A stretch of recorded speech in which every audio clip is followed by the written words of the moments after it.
Conversations podcast. Hello, everyone, and welcome to Conversations Interpreting and Translating podcast. I'd like to start by acknowledging the traditional owners of the land our studio is on, the Wurundjeri, Woiwurrung and Bunurong Boon Wurrung peoples of the Kulin Nation, and pay respect to their elders past and present. My dear viewers and listeners, this is now the 5th season of the Conversations Interpreting and Translating podcast, and it has been an amazing journey so far with some amazing guests over the last few years from Australia and around the globe. And I'd like to take this chance to say a big thank you to all my guests, and most importantly, of course, to you for sticking around for the last 4 years. And time actually does fly when you're having so much fun. Today, I am with two wonderful people, two overachievers, the winners of the 2023 AUSIT Excellence Awards. A little bit about what that means. The AUSIT Excellence Awards recognises initiatives and activities by NAATI-credentialled practitioners and organisations operating in all sectors of the translating and interpreting industry. The awards encourage best practice, professionalism, dedication to quality, innovation, and outstanding contributions. They celebrate organisations and individuals or teams. And the winners in 2023 were Amy XiaoXing Wang for her outstanding contribution to interpreting. Amy, hello, how are you? Good, thank you. How are you? Good, thanks. Cintia Lee for her outstanding leadership in the profession. Cynthia, how are you? Hello, good, thank you. Fatih, how are you? Good, thank you. And Messia Ferreira for her outstanding contribution to translating and the Aboriginal Interpreter Services in the Northern Territory, who won the award for their outstanding contribution in languages of limited diffusion. Now, unfortunately, Messia and Aboriginal Interpreter Services were unable to join us today, but hopefully I can catch them in the future in another episode and we can have a chat with them then. And I was also honoured and humbled for winning the AUSIT Excellence Award for outstanding contribution to capacity building in the fields of interpreting or translation, and particularly for this podcast. So the award is actually shared with you, the viewers, the listeners, as well as my guests as well. It wouldn't exist without them or you. Again, Amy, Cynthia, welcome and congratulations on your achievement. How's it going? It's going really well, thank you, Fatih. It was absolutely fantastic to receive the award together with all of you as well. I think AUSIT is doing a tremendous job at promoting the profession as well. Absolutely. And it was an amazing gala dinner as well last year in November. And Amy, I'm really sorry you missed it this time, but for some pretty amazing reasons. Yeah, unfortunately, I couldn't attend. But you were there in spirit. And so tell me, Amy, while I've got you there, how did you get news of the fact that you won? Did you know beforehand? Did someone tell you? Did someone message you? I knew that I was nominated, but I got live messages from Anna Kenny, who's a very esteemed colleague as well. She was attending the gala, and then she was texting me. Like I got live updates from her every now and then, and I was so excited when I got that message. Absolutely, and Anna's one of the previous Excellence Award winners as well. Yeah. So how did you feel at home? What was going on? Did you jump for joy on the couch, and what was happening? Well, at the time when it was happening, I was actually settling my daughter to sleep, so I couldn't really excited, but I was very excited, and I was texting back while my daughter was trying to sleep by my side, and I was yes, very excited and very humbled to receive this award. Fantastic. Congratulations again. Cynthia, you were at the dinner and you looked fantastic. Like I said, it was a very glamorous night. How did you feel when you heard your name? Did you know that you were nominated? Look, I only found out 2 or 3 days before the gala that I was nominated, and I actually didn't have a ticket to the gala, so it was all very rushed because I had missed out on tickets. Luckily, there was a last-minute cancellation and the ticket was offered to me, so it was all very unexpected. I had no idea. The thing is that I knew the names of some other nominees, including yourself, Fatih, so when I actually thought that I was up against you, and I thought, well, I don't stand a chance against Fatih. So it was a surprise. Luckily, my award was the last one, and you had already received yours, and I thought, okay, maybe there is some hope here. I would say exactly the same about you. No, I was also extremely humbled, and to be honest with you, I had some tears in my eyes as well from joy. And, you know, just to get up there and receive the award from our President Angelo, AUSIT President Angelo, as well as Mark Painting from NAATI, the CEO. And, you know, it was indeed a night to remember, definitely. And the Sydney AUSIT branch, I think, put on an amazing conference and an amazing gala dinner as well. And like I said, it was so glamorous, and I felt like I was at the Oscars or something, didn't you? It was fabulous. I kept thinking of the Oscars or maybe Eurovision Song Contest. You know, I like the Eurovision. Yeah, it was a fabulous night. It was so well organized, and you know, everybody had a great time as well. There was live entertainment, and it was really great. Indeed. So a big shout out goes to the New South Wales Conference Organising Committee for putting on such an amazing event. Amy, so you won the award for Outstanding Contribution to Interpreting. Tell us a little bit about yourself, how you started interpreting, translating, why, when, a little bit about your journey, how you got here.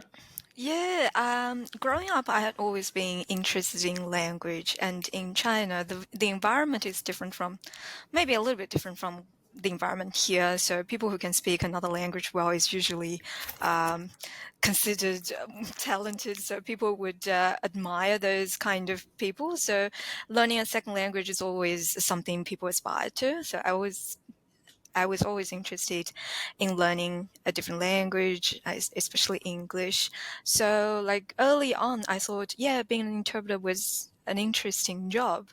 And after I came to Australia to study, I took a course with Western Sydney University in interpreting and translating. And after the graduation, I got NAATI and I started working as an interpreter and translator. And that was in 2011.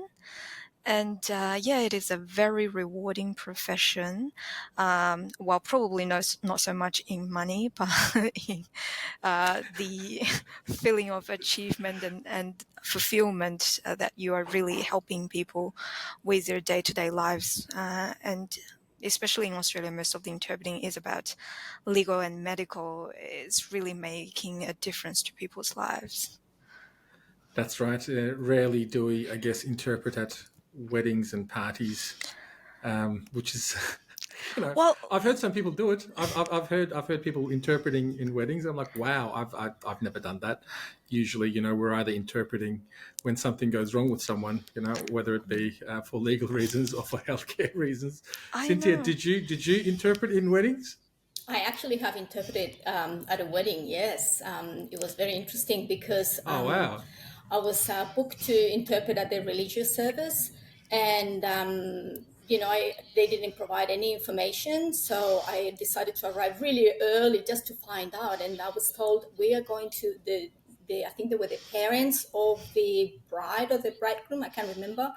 They were going to read some passages from the Bible in Spanish, and they wanted us interpreted into English. Now, I needed to get hold of the Bible, a version of the Bible in English to do that. So it was a mad rush to the people who were there were absolutely fabulous, and they assisted in locating the passages for in the Bible in the English version, and that helped tremendously. But otherwise, it was like you really need to understand what you're in for, because otherwise, how are you going to interpret if you don't know in front of a huge audience? And then I went to the reception in the evening as well, and I interpreted the speeches. Oh, very nice, Amy. Maybe one day we get to interpret at a wedding too. Yeah, looking forward to it. Well, lucky the source text, the Bible, there has been translated once or twice before, right? Yes, correct. Oh, fantastic. Amy, so coming back to you, you came to Australia, and how did you get this perfect Australian accent? Well, I've been here for 13 years already, so I should have picked up something, I hope. Do you remember what your accent was like when you first arrived at all? Yes, I had an American accent. People You had an commented American, on. yeah. I was gonna say, yeah, because when we learn when we learn English in our home countries, I just wonder what kind of accent you were taught with there. Yeah, so in China, it's mainly American accent that I was exposed to. So when I first came here, people commented on my accent saying that, oh, how come you got an American accent? And now I can't even do a fake American accent anymore. Well, you got a gorgeous accent, so whatever you're doing is working great for you. Keep at it. So, what do you think? Outstanding contribution to interpreting, that's pretty wide, isn't it? I mean, there's community interpreting there's conference interpreting, and you also have your certification in conference interpreting too, right? If I'm not wrong. Yes, I got it a few years after I started working as a community interpreter. So that was in probably 2017 or 2018, I got my conference interpreting certificate. So what do you think you did that made you get this award? It's a pretty wide area, isn't it? Outstanding contribution to interpreting. What are some of the key moments or experiences that you believe led to this recognition? Yeah, it indeed is quite broad, and I was thinking what I did, but I think it might be my years of volunteering at AUSIT. I've been trying to organize events, PD sessions, not only for interpreters, but also try to design some training for service users as well. So last year, I delivered a few training sessions for Gambling Victoria, trying to bridge the gap between service users and interpreters, letting service users know how to better work with interpreters. I think maybe that was part of it. Other than that, I think it's me being always there trying to educate people or organize PD events for people on how to work better as an interpreter and how to educate our clients a little bit better so they understand what we need to perform our jobs better. Absolutely, well done to you. Because I'm as you know, into PD as well, and we mostly focus on the practitioner, don't we? And there is a little less focus for the professional client. So kudos to you for focusing on that area as well.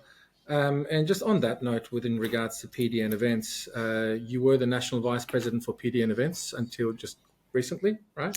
Yep. And I'm just going to say congratulations, you're having your second baby. That's why, Thank you. you weren't at the dinner, and, you probably had to resign from your position as the vice president of PD and events. So it's for a wonderful reason. You were involved in sourcing professional development initiatives and also running some of these events yourself as well, like we mentioned. What do you believe is the importance of continuous learning in our profession of interpreting and translation? Why do you think it's so important? Yeah, it is very important because language is ever evolving. What we had in the past 10 years, the language development, the technology development, if we don't keep up with that new development, then we can't really interpret things accurate enough because new words are being created every day. And nowadays with the LGBTIQA plus being so outspoken about their rights and everything, and people are more aware of inclusive language. I know for certain languages, especially if that's gender specific, they would face a lot of challenges in adapting those gender neutral terms and things, but that's only one example. With other technology advancement, we are exposed to new ideas, new trends every day, and there will be new terminologies coming. So terminology wise, it's really important for interpreters to keep learning, but also the way we see how interpreters play a role in the dynamic relationship between the interpreter and our client is changing as well. Like in the past, we thought interpreters should only be excuse me, a passive or invisible player in that communication. But nowadays we recognize more and more that interpreters sometimes need to be a little bit more active in directing the or coordinating the conversation, so no one is speaking at the same time as another person, or we need to sometimes provide background information about the cultural differences or language differences. So the change in understanding interpreters' roles also means that we need to keep learning so we know how to do our jobs better. And also with the attitudes towards interpreters, probably in the past, many people would consider interpreters as kind of a support person along with our other duties. But it's really crucial to keep letting people know that interpreters are there for one purpose only, and we need to be impartial. So if we keep learning, we keep being exposed to the right expectations, we will be able to educate our clients better as well. So I think continuous learning is really important for various reasons. Yeah, absolutely, you're right. And Cintia, for someone who's been in the profession now for a while, if I may say, and someone who's very busy like yourself and who's also working in the PD field as well, and you and I worked on a course together just last year, I know. For someone like an experienced interpreter as yourself and a translator, like, what kind of PD do you look for? It can't. Is it still? Oh, let's just see. I'll have a look at my points, see what I'm missing, where I'm missing. Like, what kind of PD do you search for? That's a very interesting question. I consider myself the queen of PD because I just love doing PD activities. The type of activities that I'm looking for these days, I continue with things like ethics. I think this is something that we have to keep refreshing ourselves, the ethics and the code of conduct and different scenarios. So I love attending that sort of a PD. However, what I am very focused on at the moment is in language-specific training. So I attend a lot of PDs geared towards specific Spanish and English terminology in a particular area, and also how to overcome certain challenges, as in translation challenges or interpreting challenges, for example. So that is one of my main focuses. But however, I do attend all sorts of PDs, starting with NAATI. What is NAATI doing? What is NAATI? What are the changes that are happening for NAATI certification? I want to understand the different scenarios that we have in Australia. And I keep attending PDs in relation to strategies for interpreting, strategies for translating, and I am very interested in revision and proofreading of translations at the moment as well. Oh, fantastic. Thank you for sharing that with us. There's I guess compared to 5-10 years ago, there's quite a lot of PD out there these days, and I think people are just understanding the fact that it doesn't have to be just interpreting, translating related as well. There's a lot we can do outside of this field because, we're not working in this bubble. As we know, we're constantly working with other professions day in, day out, shoulder to shoulder with them, and to get an understanding of what they do and how they do it would also become very, very useful to how we interpret and translate as well.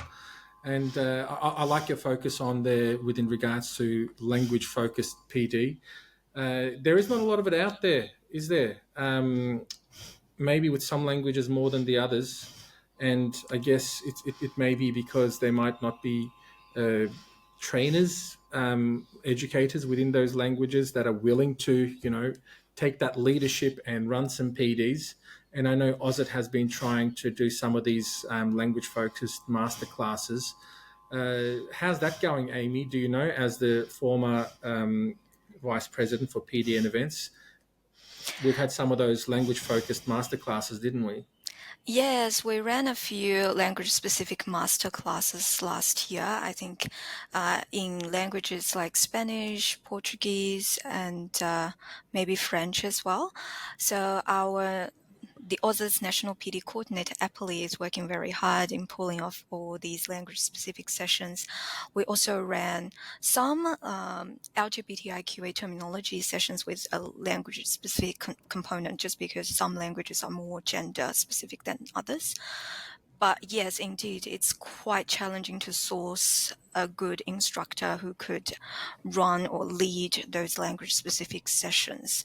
So we would welcome anybody who's interested in offering or leading such sessions, and we can provide training if needed. So please. Yeah, I was just going to say, what if someone has maybe the interpreting, translating experience and that knowledge, but not so much the facilitating, delivering a PD event? Would you be able to support them, train them, maybe be there with them during that?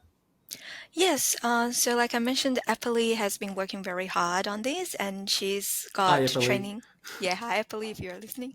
And she's prepared some materials to train people who are interested in leading those masterclass sessions. Fantastic. If I may butt in, if you're interested, please, Cintia, go on. So AUSIT has recently created also what they called language divisions.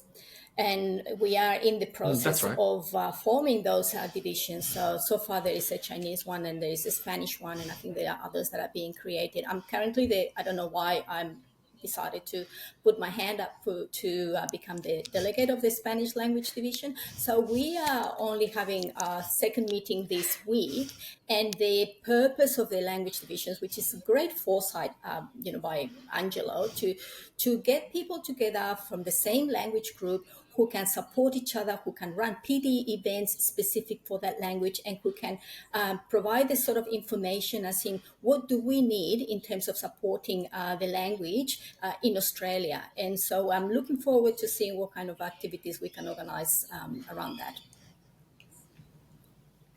That's great, because, we always say interpreters, translators, we're solitary creatures. We're always there by ourselves most of the time.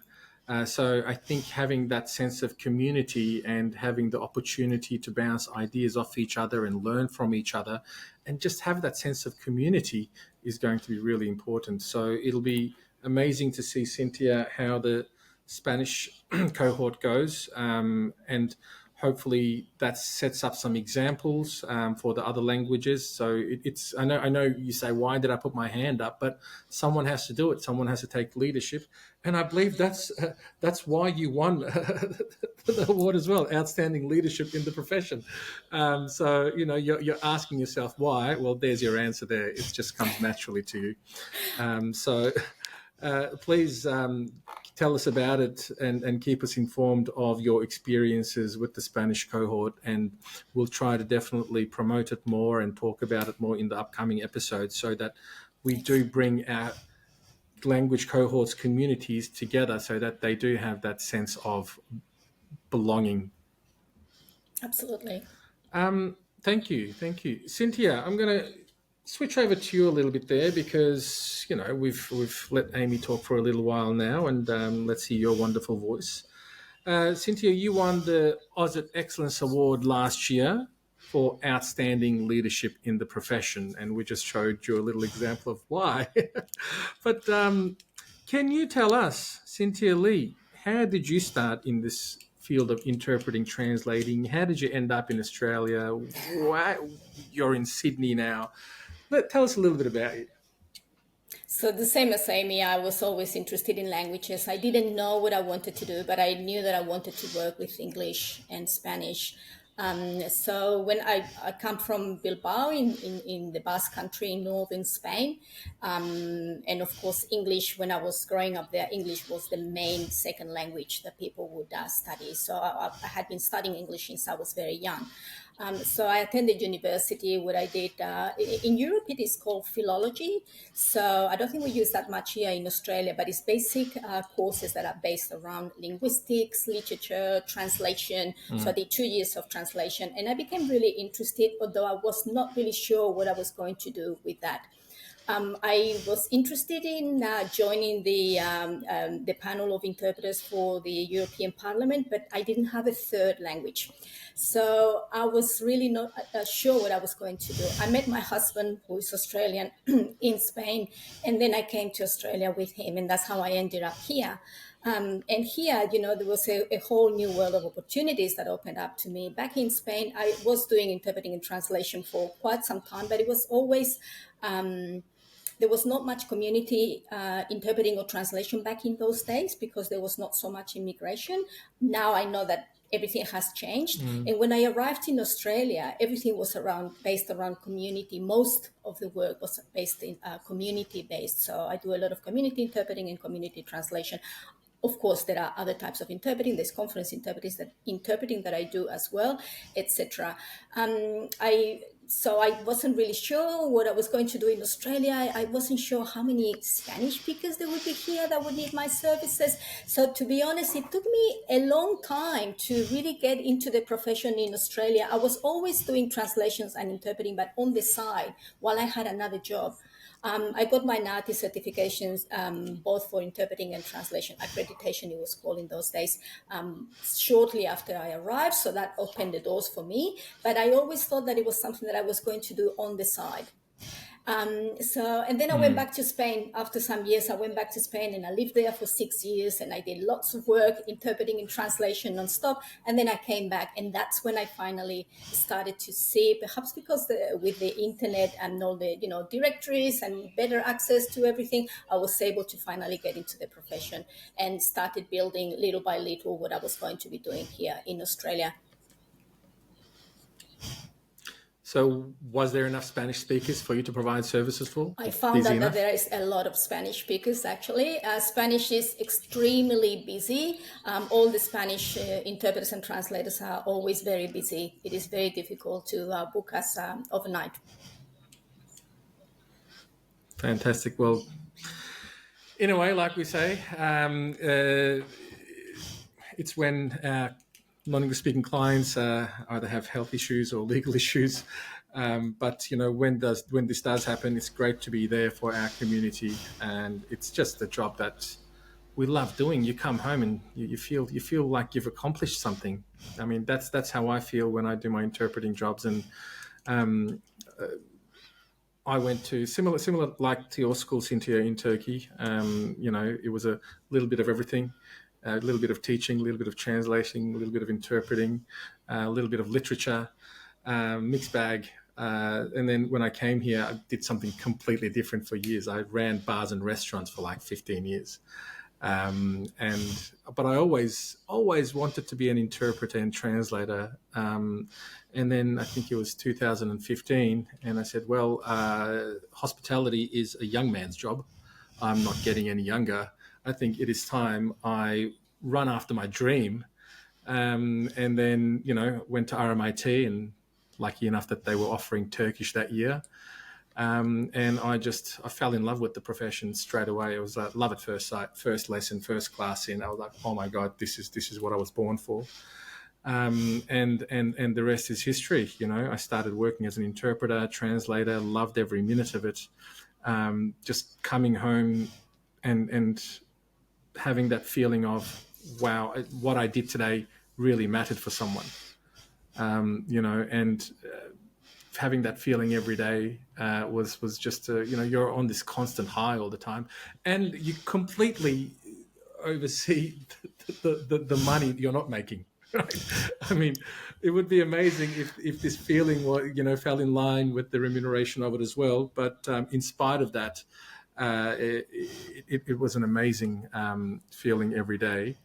And then, going in, doing my master's, meeting all these amazing trainers and teachers, and then being lucky enough to get to know Ismail and all graduates as well, so that we could start these podcasts and do PD. And, it does open many other avenues as well. As an interpreter translator, I think there's a lot we can do with our skills, beyond interpreting and translating, because I think we're quite a specific kind of a creature, aren't we? Exactly. Fantastic. Now, Cintia, I have worked with you particularly on the recommended national standards. I didn't know you much back then, and I wanted to train people about the recommended national standards for working with interpreters and translators in courts and tribunals. So we can just say, let's call it RNS, right? Yes. So I was asking, I think I was asking Ludmilla, I was asking Sandra. I'm like, I need someone to do a course for me. Who can I talk to? And then they said, you got to talk to Cintia. She knows everything about the recommended national standards, inside, outside, upside down. So we now know, well, I know personally that how much work you've done in this field. And it's, big round of applause to you. And it's, there's been some quite commendable other names as well. Sylvia, Sandra, of course, and Ludmilla, and other names, of course, that I don't know or I can't remember right now. Can you please tell me, in this last few years, the work that you've been doing within the courtrooms, improving the working conditions for court interpreters and including the implementation of the recommended national standards? Can you tell us a little bit about that? What kind of challenges have you faced, you're still facing? Are we seeing any improvement? Because it's not a very, very easy area to be dealing with so many judges and barristers and lawyers and registrars. Can you tell us a little bit about your experience, Cintia? Yes, absolutely. When I first started working as a court interpreter in Australia, I was quite shocked by the way that we were working. As Amy said before, interpreters were not really considered to be part of the experience. They were just not involved in it so much. So I was really disappointed. I remember that at one point somebody asked me, you certainly don't like working as a court interpreter. You can't like that. And I thought about it and I said, I don't really like working as a court interpreter because sometimes you're not really interpreting. It's just more of like a farce, when you don't have the equipment, they don't allow you to ask questions, you don't understand, and nobody explains anything to you. So the experience was very poor most of the time. So when the recommended, or the RNS as we are calling it, came out in 2017, for me, I saw that as a life saver, because I was finally able to, or I thought I was going to be able to work in a different way, and that my colleagues would all be able to work in a different way as well. But things didn't really happen very quickly. They are still happening. So for me, it was so important to implement those standards that I have done everything in my hand to be able to educate, first of all, other court interpreters, so that they are aware of the existence of the standards and what are our responsibilities and what our obligations are and how we should conduct ourselves and how we have to continuously improve and keep learning, but also what expectations we should have when we work in courts, of how we should be able to be provided with the things that we need. All our professional needs should be met by others, unfortunately. We can bring our skills, our expertise, our experience, but there are things that need to be given to us, and that element was also missing, and it was so important. So just to be able to spread the word, to show people how we can actually do it, and it has to be changed from within us. I think it is us who have to change it. The challenges have been enormous. You're asking me about challenges, and we are still encountering them. The challenges are, there's a lot of pushback from the courts, because they have always seen the figure of the interpreter as somebody that is just sort of, parachuted into the courtroom, open your mouth, start interpreting. They haven't really been involved in the process of interpreting, and they haven't really wanted to know, basically.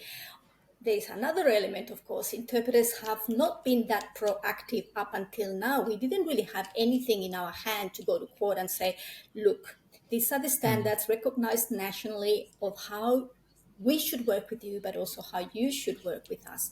So for me, it's been a game changer to have the standards. There is a lot of pushback, but I think that very, very importantly, two things are being achieved. One is interpreters understanding that there is a different way to work. We have a very broad base of interpreters who have been doing this work for decades, and they have not been working in this new way. So we're trying to show them this is the new way of doing things. This is how we are working now. We are involved. We ask questions, and we ask for materials, and we make sure that we can hear in court what is being said. Otherwise, if you can't hear, what are you interpreting? That's the reality, So that is one thing that it's opened this conversation, and it's opened a new world for many of the interpreters. And of course, the new interpreters that are coming through, they are already being educated with this, with the presence of the standards in them. It's something that is being already ingrained into the education. So it is very important that we are taking this step as interpreters. But also, very importantly, it has opened a conversation with the courts.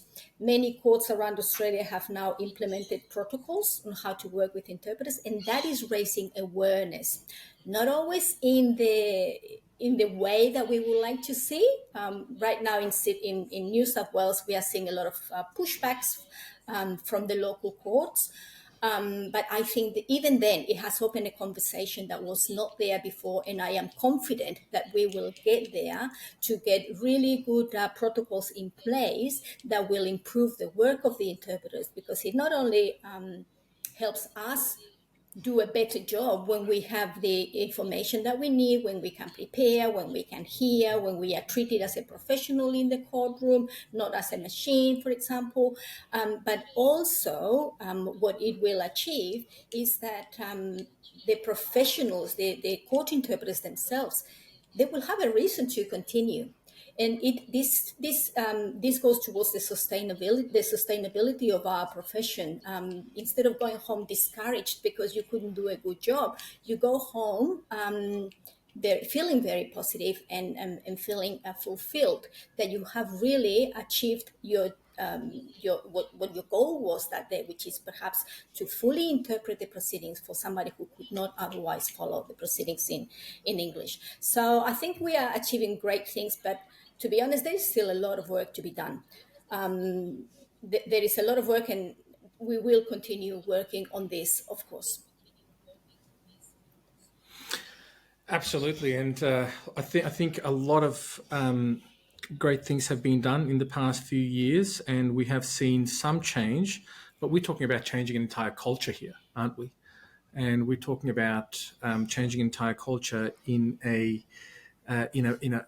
very disciplined area, and probably an area that has been working like this potentially for centuries, because if you think that our system is based on the English system, let's say, and you're working against hundreds of years of culture here, and especially within regards to, let's say, when interpreting was introduced into the blend, we're talking about decades and decades of habits, sometimes bad habits, and culture, and it just can't be easy to get all these implementations in place. But like you say, at least there's a conversation about it now. And, from my personal experience, even though 2017 was the first time it was published, I don't think I probably heard about it until 2019, 18. But now it's taking a little bit of a while to get the word out, and a lot of amazing work has been done by people like yourselves, and I have to say Professor Sandra Hale and Professor Ludmilla Stern of UNSW, and working with the judicial officers, and the launch was really good a couple of years ago, and I think particularly New South Wales led the way in regard to this. And I thought that as a Victorian interpreter, that Victorian courts were a little bit behind the black ball, so to say. But I was, Amy, go ahead. Yes, if I may chip in, I think obviously what Cintia and Professor Sandra and Mila are doing is really inspiring, and it's already, I can already see some changes, especially among our interpreting colleagues. Maybe here in New South Wales more.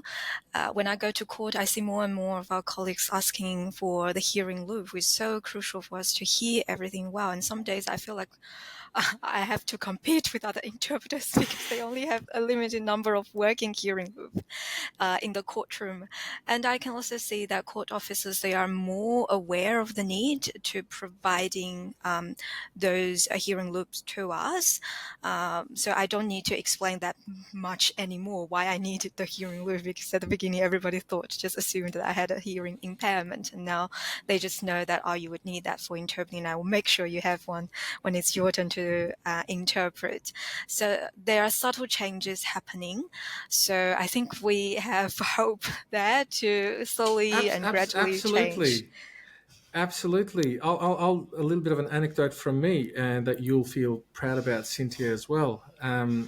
We recently went to an induction at one of the courts, and everything that they were talking about, I'm like, wow, they know what's going on within regards to the recommended national standards. You know, the language that they use, and the answers that they give to our questions. And I also applauded them. I said, look, I think I know what you're doing here. You're going off the recommended national standards, aren't you? And they said, yes. That's fantastic. We are. We have set our protocols. We have set our protocols in regards to the recommended national standards. And I asked the question, I said, so are we going to get any issues if we ask for a hearing loop? And he said, no, absolutely not. And he said, from the tens of rooms that we have here, they had hearing loops only in 5 of the rooms until last year, and now they have fitted every single room with a hearing loop. I don't think this would have been done. Was that for the purpose of the interpreters using them? Did they purchase them for interpreters? The end news is that there was 5, but now all rooms. But I think fantastic. The interpreting, the recommended national standards had a big role in that. That's so there's like, they said we're not going to have any excuses. All of our rooms have now been fitted with hearing loops, and you'll have no issues when you ask for one. And another thing was, and I said, well, what about briefings? Who do we talk to? Are we going to have any issues if we ask for some information? Said the judge has the information, the lawyers have the information, and then you expect the interpreter to come without any information, and you think you're going to have equal access to justice now? And they said, we are very aware of this, and said you can go to the registrar, you can go to the judge's associate. As soon as you come in, make yourself known that you're the interpreter for this case, and ask for anything that you need, and the judge's associate will do everything that they can to make sure that you have everything that you need. And I said, look, I'm going to mark these words. Said, is this definitely going to happen? And said, yes, we've all been trained for this. So congratulations. It is actually, things are happening. Yeah. Things are definitely happening, and I don't think we haven't even turned the last corner for the final 100 meters yet. I think this is still going to take a number of years, and like you said, we have now interpreters coming out being trained about this, but there's still a lot of interpreters out there who might still not know what the recommended national standards are, and could be for cultural reasons, could be the fact that, they've never done it before. They might be still reluctant to use the recommended national standards effectively.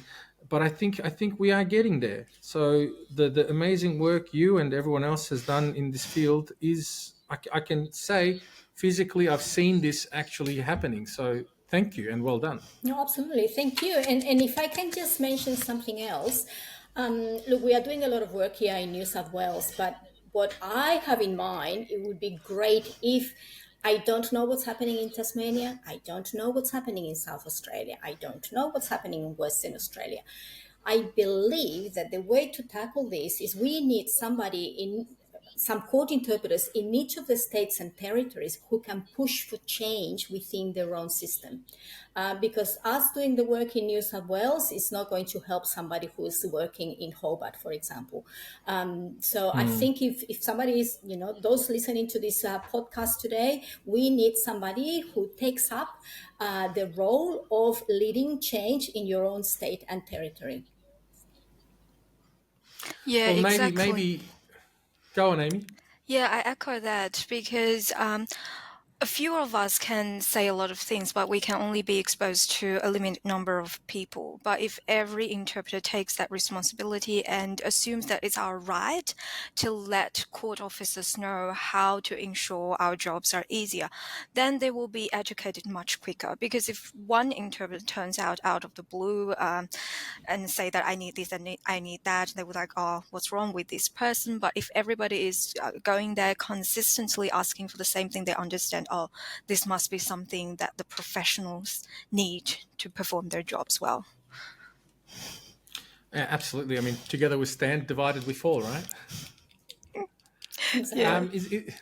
Is there perhaps an opportunity here to form some kind of an RNS committee, like a national committee with states and, just some practitioners there leading the way and making sure that the courts are being held accountable when they are not following the recommended national standards? But also there is, Amy, correct me if I'm wrong, Cintia, you too, you're both very active with AUSIT. There was that link that any practitioner, if they had any issues within one of their assignments, they could put in a complaint through the link on the AUSIT website, right? Yes, there should be a link. That's correct. So that I'm just Amy's doing a quick search. You don't need to be an AUSIT member to be able to provide feedback. Yeah. And the feedback is for good feedback as well as for bad feedback. So if you have some good experiences, please report them. If you have bad experiences, please report them. Well done, Cintia. I think I agree with you there. Because usually, no one says anything about the good things. So I think especially the courts need to know that, if they are doing good things, well, keep it up. This is how you do it. Well done. But if there are complaints, that link is there on the AUSIT website. And I think it's like front and center as well. You don't, it's not a few clicks away. And you don't have to be an AUSIT member. If you've interpreted in the courts, your feedback is very, very valuable to make sure that this change that we're going through is continuing and is happening in a positive way. So again, I know that, Cintia, you have won the Outstanding Leadership in the Profession, particularly, probably mostly for your work within the recommended national standards. So your work is definitely making a difference. Again, thank you. Thank you.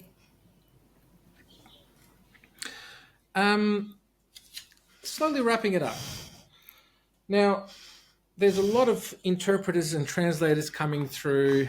This could be some people coming through some formal training pathways. Other people might be coming through maybe through migration and then going through some formal training pathways as well. So we might have some young guns coming into the profession, but we might also have some experienced interpreters, translators coming to the profession, but from another country and then coming to the Australian context. Amy, what advice would you give now that you came here as an international student initially, if I'm not wrong, right? Yes. And through your experiences, and that was 2011, just a few years ago now, without giving too much about our ages. What advice would you give to aspiring translators and interpreters? So my advice would be work harder, study harder, and be more specialized in your area. Because nowadays with ChatGPT and all the AI translation developing so fast, I actually the other day watched a video on how competitive a conference AI interpreter could be. So that's really scary. But I think with community interpreting, with the high stakes involved in legal and medical matters, interpreters would still have a position there. But in order for us to remain competitive in this field, we really need to be more specialized, know more about the field we are interpreting in, and be better at our jobs. Otherwise, if you go to a bank, probably if you don't speak English, you don't need that much help with language anymore. With ChatGPT just on your fingertips, you can ask questions and get it translated by ChatGPT. Those kind of low end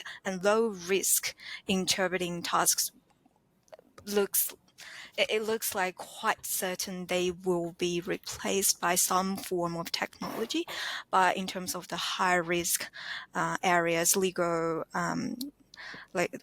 matters, medical matters, it's still not replaceable. I don't think it is. So we need to be very specialized in those areas and know what we are talking about, know what we are interpreting about. Otherwise, we won't stand much longer in this. I mean, we've been looking into this whole AI in the interpreting, translating field, and I'm talking to some people in the United States at the moment, and they're doing a lot of research in the field. So hopefully watch this space. I'm going to invite one of them to the podcast as well, just to share their research results with us and how things are being affected in the United States. Sure, even maybe the low risk things can be translated, but even if it's a bank, who are you going to blame when the translation's wrong and, either the bank or the customer has lost his $100,000? Yes, true. So like, unless I think you're going to a restaurant and saying, can I have this, can I have that? But even then, what if you miss an allergen? Yes. And then someone dies of an anaphylactic shock. I mean, the risks are huge. Yeah.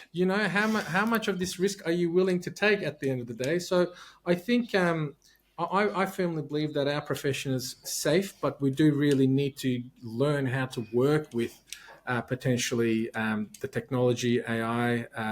But I don't think that we're going to be taking over machines anytime soon, but definitely we have to keep up with the technology and the AI and use it to our advantage. I definitely agree with you there. Yes, and I would like to say that I'm not saying this because I don't have hope for our profession. Perhaps I had started with a more pessimistic, how to say that word? Yep.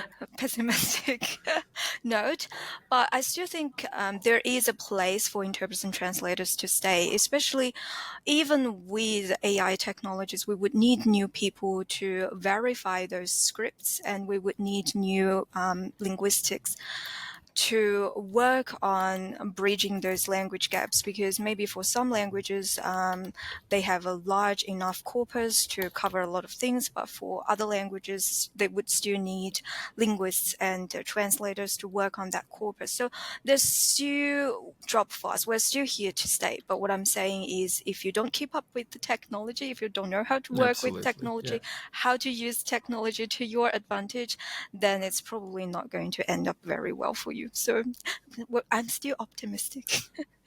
Absolutely, you're right. I mean, and there's so much going on in the world within regards to, I guess, conflict, unfortunately, and then potentially, in the next few decades, we're going to have potentially issues with climate change. So I think there's going to be a lot of migration happening in between countries, and it already is happening now. And I think that's inevitable, that we're just going to need more interpreting and translating services.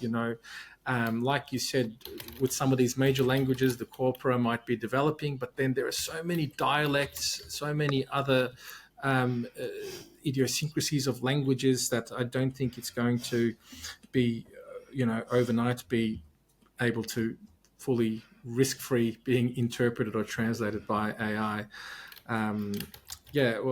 But definitely, one of the things I remember from my student years was, I think it was my lecturer Erica saying, you won't be taken over by machines, by technology, but you will be taken over by practitioners who use technology well.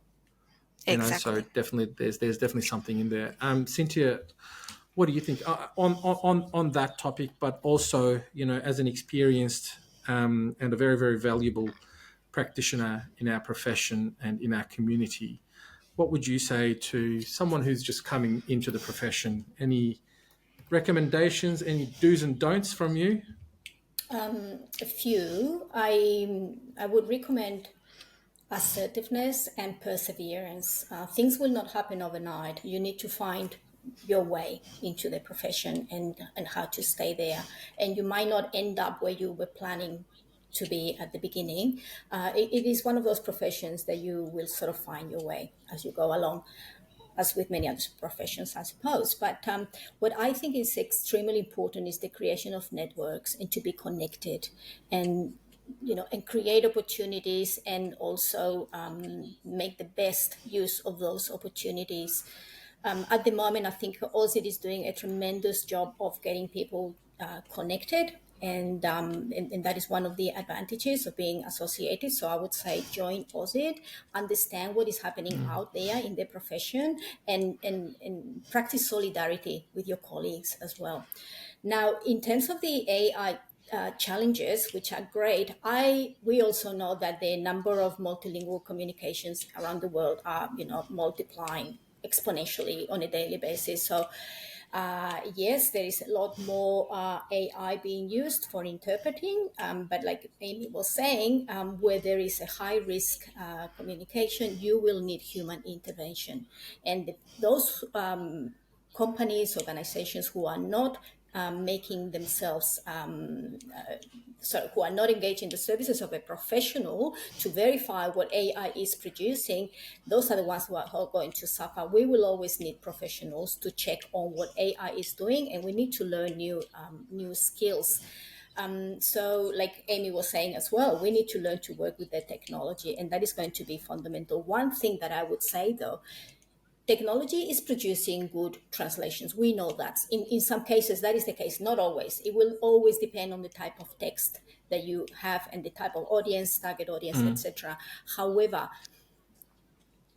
a translator in this case, a translator who is not capable of producing better quality than the machine, is not going to prosper in the profession. We need to make sure that we always produce better work than the machine, than the AI. So upskilling and continuous learning, I think it is absolutely fundamental in our profession. In terms of what's happening with the languages, Fatih, you did mention that there is a lot of movements around the world. There is a lot of conflict. So we will be seeing that there is a need for new languages, in specifically perhaps interpreting and community translation, but also we're going to see a shift in some other languages where the population of those languages are not coming into Australia perhaps, and the ones who are here might already be getting old or passing away. So there's going to be a shift in the demand as well of what is the languages that are going to be required. And if you are in a high demand language, I think you can really do well. You're definitely bang on the money there.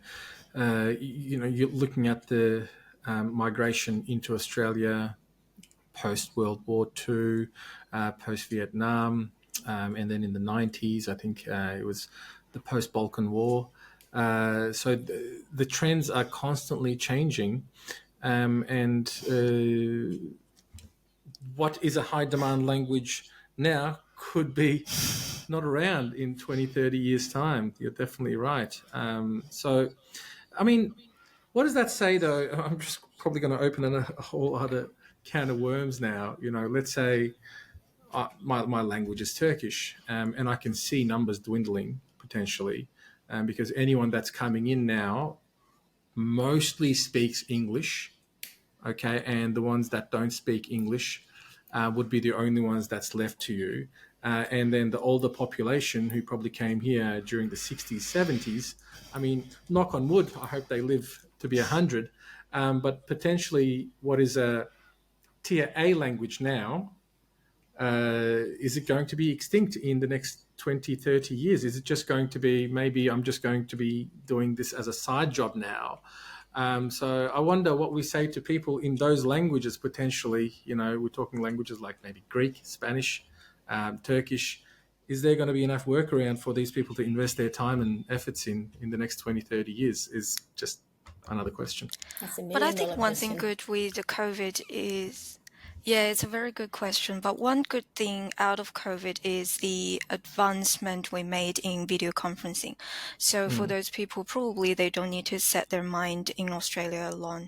Nowadays, there are a lot of online interpreting platforms. Maybe they can, well, if the number is getting smaller here in Australia, they can explore markets overseas, doing online interpreting for countries like in Turkey or other European countries or in the US. So again, use technology to your advantage. That is such a good recommendation, because sometimes we get stuck in, well, we only have work in Australia, but then we've got the entire world. And I know for a fact that, NAATI certification is a coveted thing in the world, because it is probably one of the few certification systems for community interpreters. And even having that NAATI certification next to your name, even though it might not be obligatory in another country, but it actually adds value to you.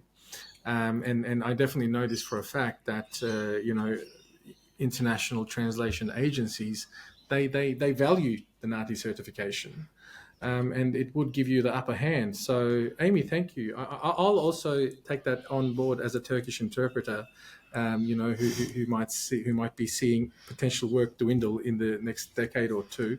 And yeah, definitely look into doing some international work and putting the NAATI certification to use in that regard as well. Thanks for that. Ladies, it's been amazing chatting to you. Amy, for your outstanding contribution to interpreting, congratulations on your award again. Thank you so much, and thank you for all the wonderful jobs you've been doing. Thank you. Couldn't do it without you. As you know, we work together with Cintia and Amy within regards to PD. They've been helping me a lot as well, and I'm just very lucky to be working with such amazing people.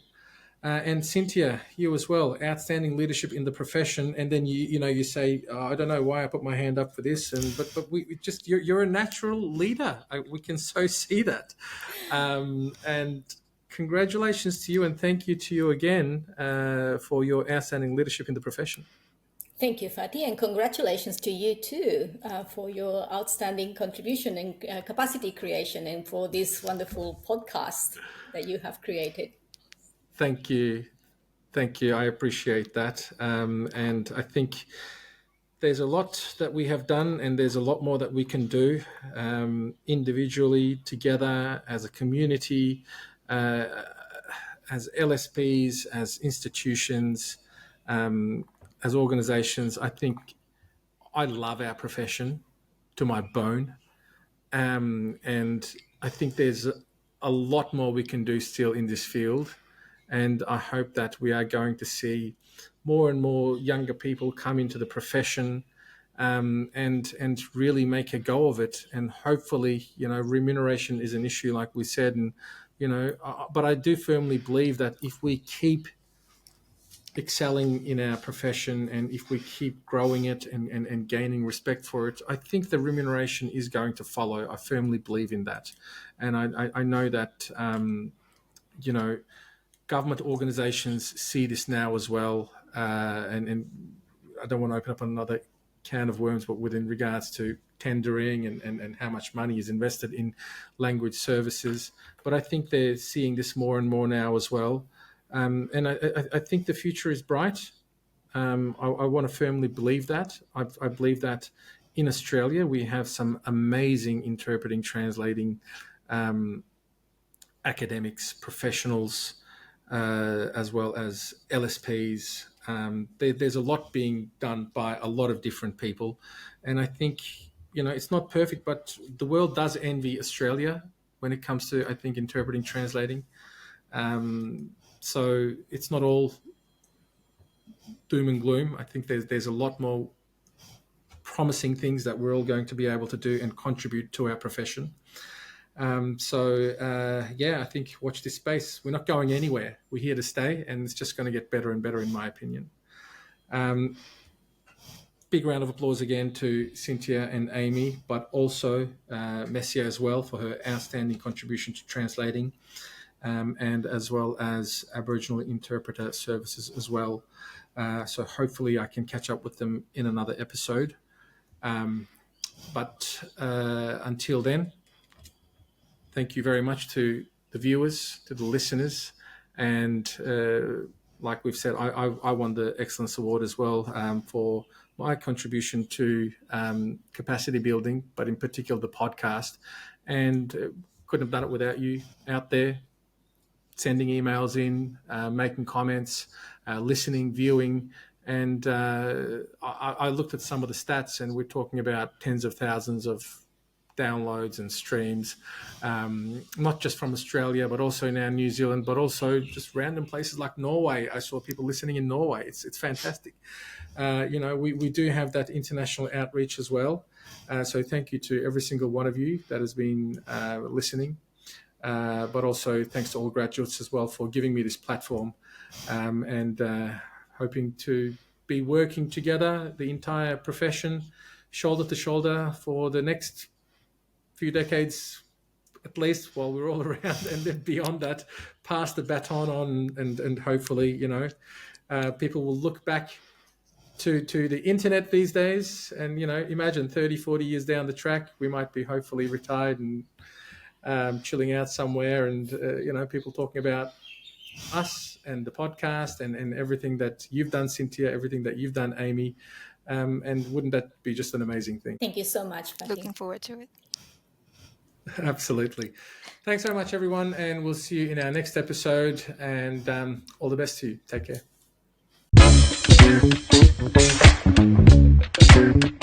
Conversations Podcast.